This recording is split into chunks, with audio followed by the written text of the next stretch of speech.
है मसीह का प्यारा वचन, ये है वचन प्यारा।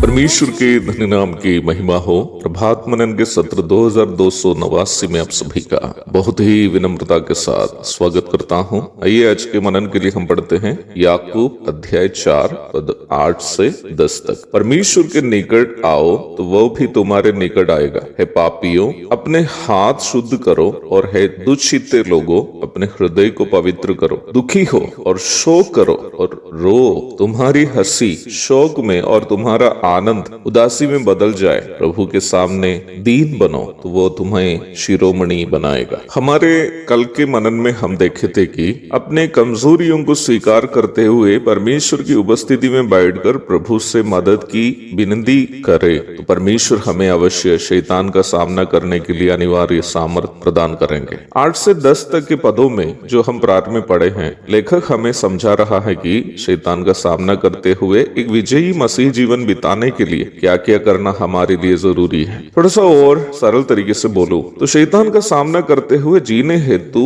सामर्थ्य यदि परमेश्वर से मिलनी हो तो हमें क्या क्या करना चाहिए। 8 से 10 तक के पदों में 3 प्रकार की बातें चरणबद्ध रूप में लेखक बताया। मैं उन तीनों प्रकार की बातों को आपको समझाने के लिए इस प्रकार कहना चाहता। पहली बात है परमेश्वर के निकट जाने के पूर्व क्या करना चाहिए। दूसरी बात परमेश्वर की उपस्थिति में क्या करना चाहिए। तीसरी बात परमेश्वर की संगति में रहते समय हमारा मनोभाव क्या होना चाहिए। First thing, what we must do before going to the presence of God, and the second thing is what we must do in the presence of God, and the third thing is what must be our mentality while being in fellowship with God. पहला प्रश्न का उत्तर हम 8वीं पद में देखते हैं। हे पापियों, अपने हाथ शुद्ध करो, और हे दुष्चित्ते लोगों, अपने हृदय को पवित्र करो। अर्थात परमेश्वर की उपस्थिति में शैतान का सामना करने हेतु सामर्थ पाने के उपलक्ष्य में प्रार्थना करने के लिए जाने के पूर्व हमें यह सुनिश्चित करना है कि हमारे हाथों से हो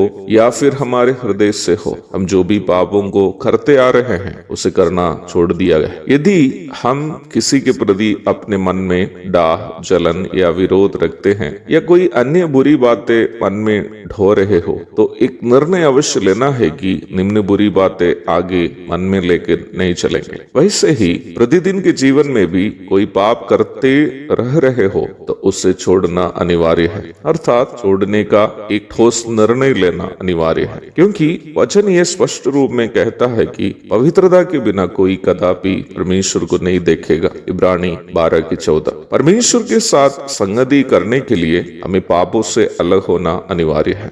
दूसरा प्रश्न का उत्तर हम 9वीं पद में देखते हैं। हमें परमेश्वर की उपस्थिति में क्या करना चाहिए। हमें परमेश्वर की उपस्थिति में दुखी होना है, शोक करना है और रोना है। अर्थात हमें उन पापों के कारण जो हमने किए या करते आ रहे थे उस पर पश्चाताप करना है, फूट फूट कर रोना है, क्योंकि वास्तविक पश्चाताप इस बात का प्रमाण है कि हम वास्तव में किए हुए पापों के कारण दुखी है। परमेश्वर टूटे और पीसे हुओं का करीब रहता है, इसलिए हमें परमेश्वर की उपस्थिति में बैठकर टूटने की अनिवार्यता है। निश्चय है कि परमेश्वर हमारे वास्तविक पश्चाताप को स्वीकार करेंगे और हमें क्षमा भी करेंगे। तीसरी और अंतिम बात बहुत ही महत्वपूर्ण है। परमेश्वर के साथ हमारी संगति बनी रहनी हो तो हमें नम्र रहने की आवश्यकता है। अपने आप को शून्य समझते हुए प्रभु की महिमा के लिए जीना है। तो परमेश्वर हमें आशीष देकर आगे बढ़ने के लिए सामर्थ्य प्रदान करता है। हम इस बात को पूर्व में देखे थे कि परमेश्वर